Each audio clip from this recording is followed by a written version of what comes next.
Hi, I'm Krista West of Avlia Folk Embroidery, and this is another FlossTube. This is going to be April's FlossTube because I think I completely spaced out on March. Wow, March was a really busy month that I wasn't expecting. So here we are. To remind you of all my things and where you can find me, of course, you can get all the scoop on Avlia, blog posts, and sign up for the email newsletters and look at the kits and designs and all that stuff at www.avlea.life.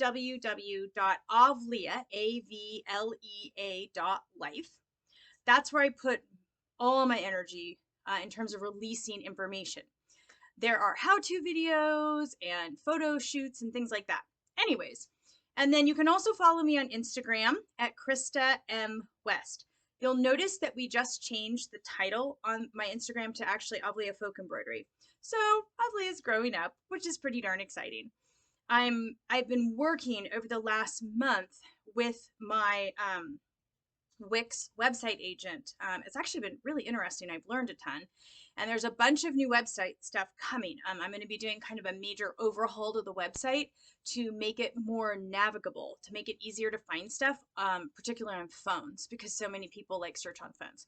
I'm old school, so I still like to look at stuff on a laptop, but you know how it goes. I have to like roll with the times. So anyways, but my Wix agent was telling me that we needed to like change up the Avlia thing because we're getting ready to start advertising, which is pretty exciting. I mean, I've done a little bit of advertising here and there. I've sponsored Fiber Talk podcasts, and I've put an ad in the Embroiderers Guild of America Needle Arts publication. But now it's time to start sharing Avlia with the world. So I'm really excited about that. If you know of anyone who is interested in historic cross-stitch and embroidery designs, really beautiful art-inspired designs from historic textiles, you know, have them sign up for the email list, because all the coupon codes and any specials we're running only goes out through the email list. Mainly it's just because of time. I don't always have time to like notify it everywhere. So I usually just put it right there on the front page of the website. So any deals and discounts. And this month, actually, the discount is 15% off all BitKits. Now, if you guys remember, we haven't had any sale since November, like any sale like that on BitKits since November, since the November 20% off thank you sale. And so that's kind of a great deal, especially considering it's free shipping. And it's great for Posca baskets, little spring projects, little birthday gifts, things like that. So I thought we'd do that this month for fun. Now, moving in, it was so funny. Yesterday, I was like, oh, I've got to do a floss tube. And I was like, wow, I just don't really have anything to talk about. And then I started laying everything out on my table, and guess what? I have a lot to talk about. So, where do we start? First off, I want to start with the really scary thing that happened. Oh my word. This is the thing that happened that all of you at some point dread in your needleworking journey. And that is that something really bad happens to your needlework. And this happened to me last week. So let me show you. So this is my beloved Etruscan Diamonds table runner. It's like about, by the time you add all the outline stitches, it's like 18,000 stitches. This one took me a couple of months to do. It's definitely a big time commitment. Well, fortunately, I'm the person who damaged it. I'm really glad it was nobody else in my family. I have a plant stand that I keep this on. In fact, that plant stand shows up in some of our photos. And I was moving plants around, and I had this new pot that my daughter had given me a fern in. And I put it on top of here, not realizing that it was a totally porous bottom to the ceramic pot. It was like more meant for outdoor use than indoor use. I didn't have anything in between it. And it completely mildewed this cloth. Okay. Like and then I left for spring break after having been a good plant mama and watered the plants. So really bad. So anyways, so this was actually much worse. You can see this mildew stain that's here. It was actually much worse. It was just almost black in this whole center section. So I wanted to talk to you about what I'm doing to fix this and what that's going to look like over the coming weeks. So the very first thing I did as soon as I noticed it was I just ran downstairs, grabbed that embroidery, run downstairs, and I put it in a bucket with a little bit of warmish water, not really warm, more like tepid, and about a half a cup, maybe probably more than that, of Biz.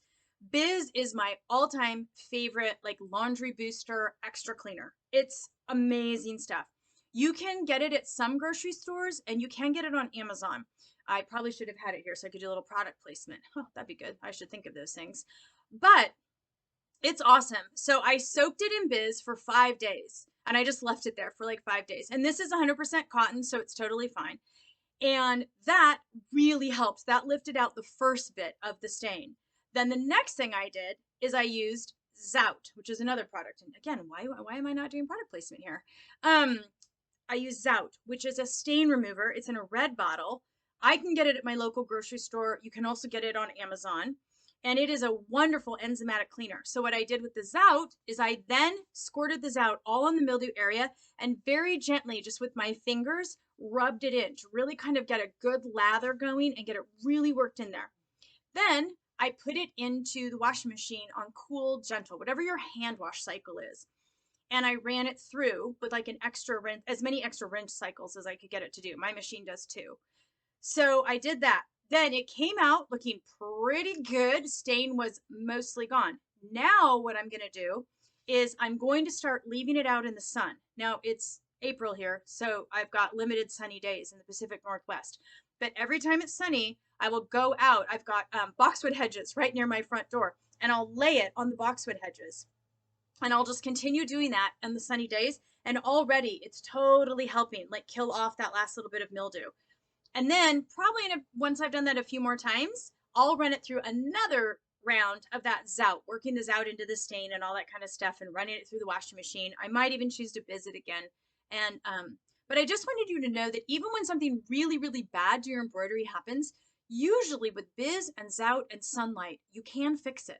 So, I wanted to just sort of share that with you because it's sort of this was like seriously worst case scenario. I have never damaged any of the textiles I've made to the extent that I had damaged this one. And again, so thankful it was my own fault. Wow. So now coming up, what's coming up? Okay, where do we begin? So first off is in my ongoing desire to have really beautiful photos on all of our patterns, I am going back and reviewing any of the design photos that I think are clinkers. And really things that I just didn't know. My own photography skills weren't there. So I'm getting ready to re-release the Evanthia patterns, which are really beautiful, but the photos didn't do them justice. And so I just took a new set of photos for that. And that one's been popular. Everybody loves Evanthia. But I wanted to show another design for which I've got new photos, and the patterns will re-release in the next couple of days on the website, is the Melianthus Border. Now, this one I released back in the winter, and interestingly enough, I didn't get a lot of people ordering it, which really surprised me because I just thought this was such a beautiful cloth. And it's done on legacy linen. So this is actually the legacy linen, dower linen. This is the stuff that's been discontinued. That's like my all-time favorite. And I only have like maybe 10 yards left. But as long as we have them, this is in the Melianthus Border kits.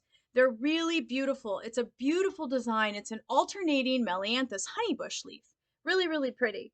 And it's a really like nice, versatile size. It's not quite like teeny tiny, but it's also not like huge. So this is like a nice size in terms of both your stitching commitment and then using it in your home or your environment afterwards. It's really great too.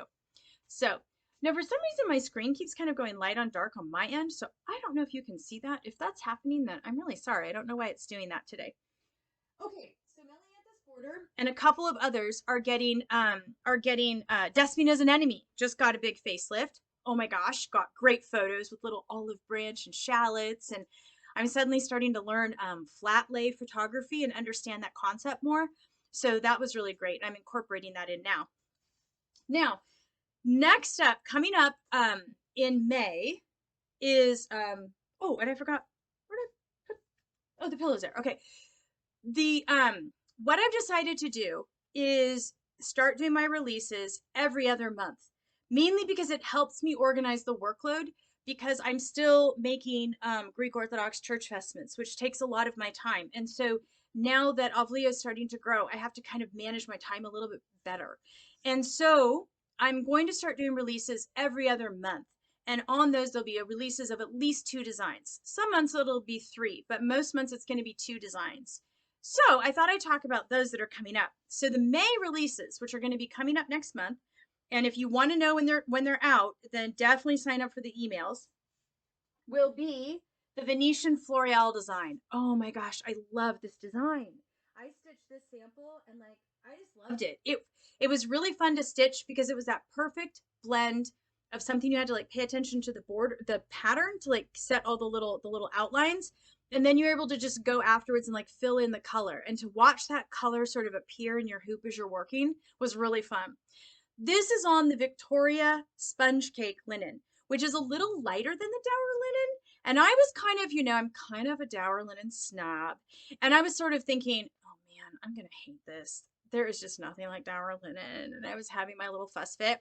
I started working on it. And of course, I fell in love with this linen. It's beautiful. It's a little lighter, but it just creates this very cool kind of almost vintagey effect that I really like. So I'm definitely going to be doing more design work for the Victoria sponge cake because I think it works really well with historic designs and gives that lovely, linen texture and look. Plus the color is awesome.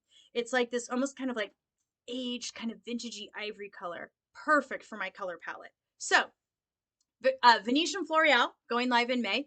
The other one that's going to go live in May is the Aegean Sunrise Hoop Kit, which is kind of fun. A bunch of you have seen this on Instagram, but this is my Aegean Sunrise. It's actually based off of a Cretan design, from like, it's this sort of like, almost kind of like folk illustration is like seen in Greece and like in the islands and that sort of thing. And I really liked that. And I wanted something sunny for summer.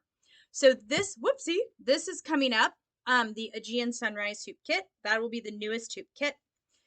As I've mentioned in other floss tubes, this year I've been really focusing on building up our hoop kit line because I really love that it introduces people to embroidery. Some people would find cross stitch, they find it a little intimidating. But the hoop kits for some reason just seem like super easy because the pattern is stamped on the fabric and everything's right there. It's a great introduction to embroidery.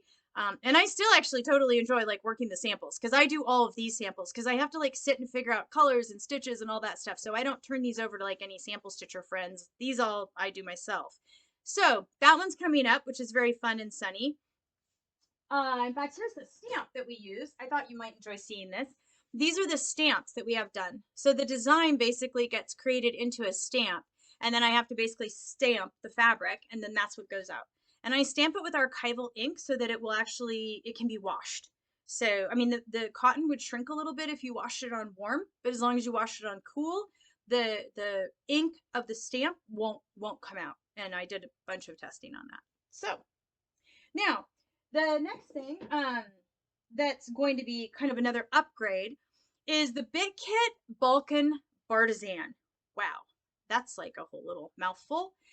That design came out in January for the Balkan Golden Fest in New York. They approached me and asked me to design something specifically for them, and it was a really tight turnaround, and I didn't have time to stitch the sample and photograph it. So when we released that BitKit, we released it with just the chart as the cover image. But the sample's done! Isn't it just fabulous? Like, it's so happy, and it's so like, wow! It like just jumps off the fabric. I love this colorway. I love the way it's like a design, and then these two designs like sit kind of on top of this background here. Really cool effect. Very happy colors. Very classically Balkan embroidery with this combination of a coral, a very bright coral, which is like it's like the 351 DMC coral, and then the 816, 815, I can never remember. I always get these confused. 815 garnet. So this kind of color combo thing, super popular in Balkan work, and the bright reds and the corals, and then oftentimes accented with like little bits of gold or green or blue, which this one has. So that's going to actually get a new cover image, and we'll probably send out a shout out, and that's one of the ones that's on sale this month. So that's exciting. Now, before I move on to the other two projects that I'm working on that are really fun for the remainder of this floss tube, I'm working on a new hoop kit. Actually, here, I'll put it in the hoop so you can see it the way it looks in the hoop. Hang on here. This is a design. It's so pretty.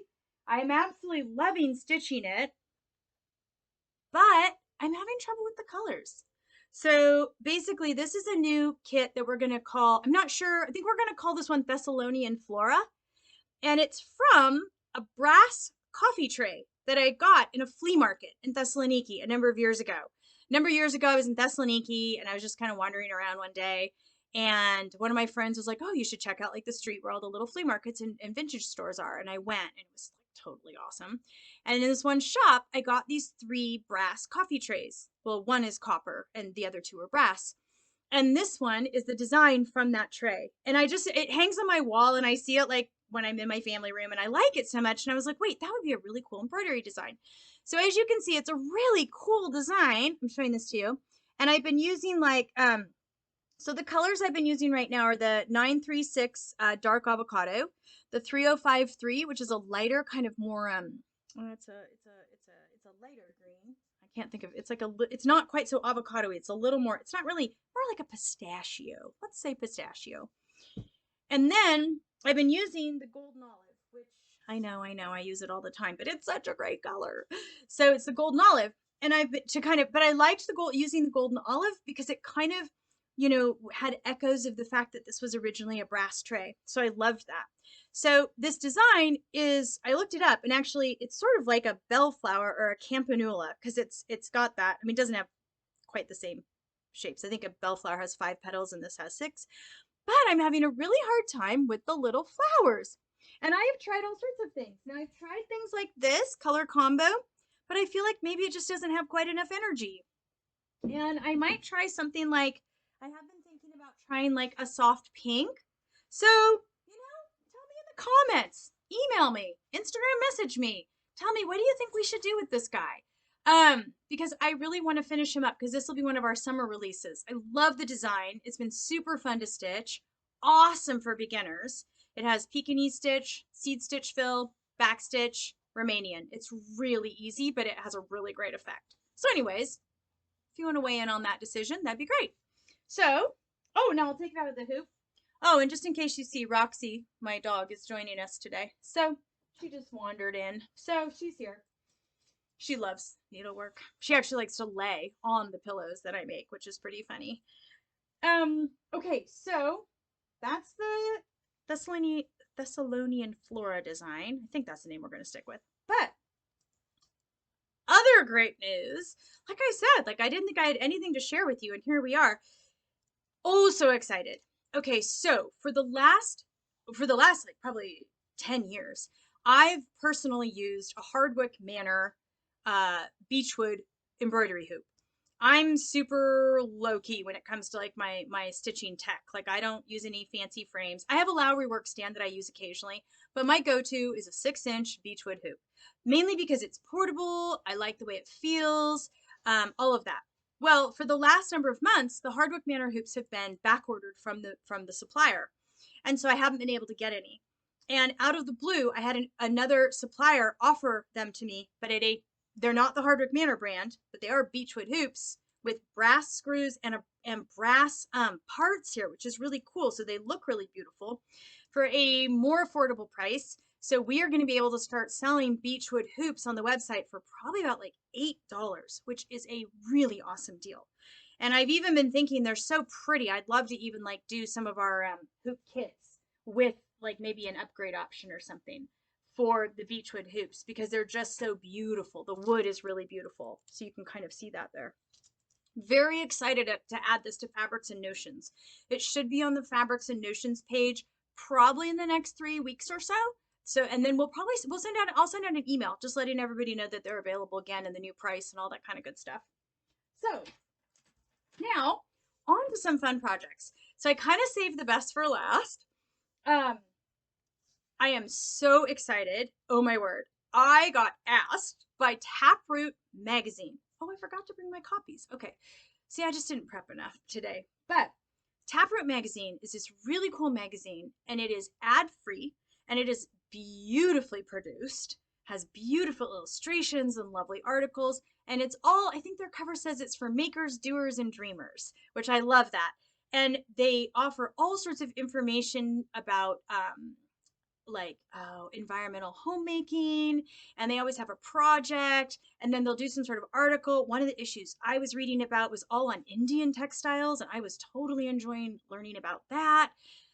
They're beautiful, beautiful magazines, and they're completely ad-free and independently published, which just means you have this like beautiful thing that you look at. I was really struck by how I had gotten my copy of Bon Appetit, which, don't get me wrong, I love Bon Appetit too, but I had gotten that a few days ago and had been flipping through that, and then I looked at Taproot, and it's just an entirely different experience to look through a magazine that doesn't have ads. It's just very calming, very peaceful. Anyways, well, Taproot Magazine also has a marketplace, and they started carrying my Arcadian rose kits back in, I think, December.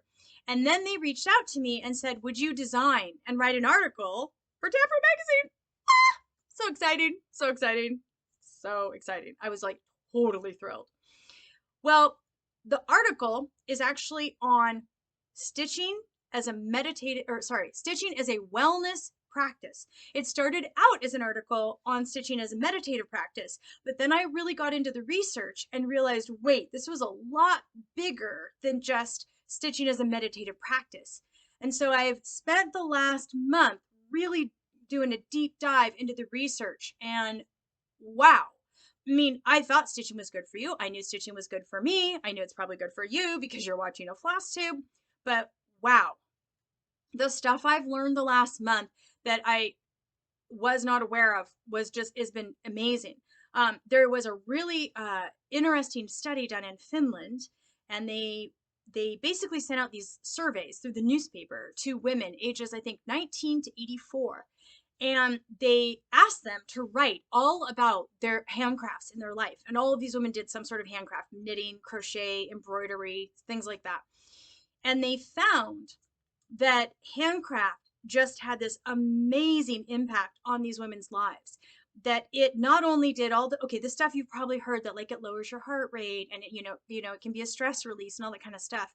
But even so far as like women going through really difficult times, losing their job, or moving cities, or a divorce, or the death of a loved one, and their handcraft was there as this practice that really, really grounded them and actually made them less prone to things like depression and anxiety in these really, kind of difficult stages of life, difficult things in life.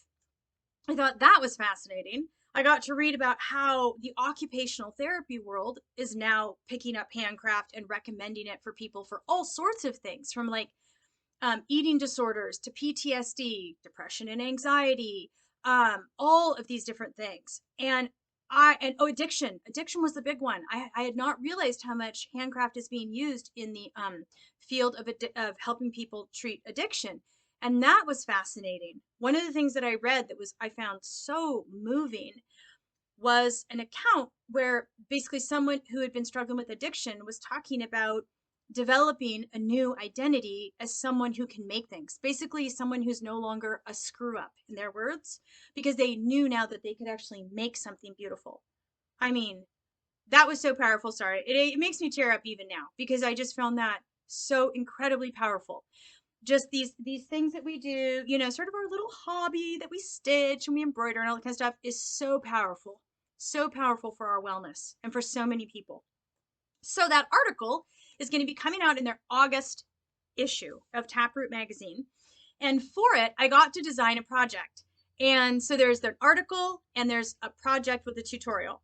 And I decided to design a pillow. I saw a pillow in I just gotten a cache, a big bunch of Latvian needlework booklets, vintage needlework booklets. And I'd seen this pillow done that was kind of like this, where it was just kind of a cream ground and then like this really cool border across the front. And I was like, wow, that's so simple, but like really cool. So that's what I decided to do for Taproot.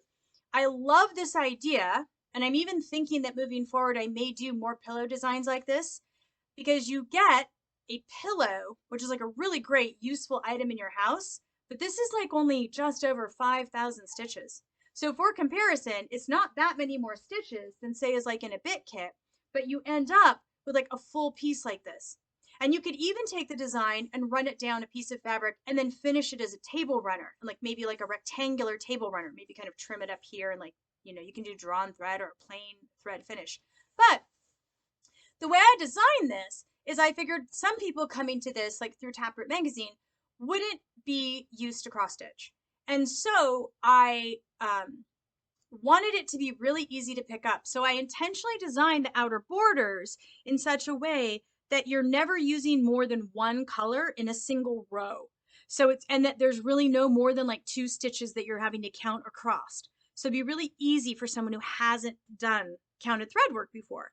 And I was so happy with the result. Oh my word, I just loved it. And then also too, like a lot of the like this is a Latvian design. This scroll, this is all new.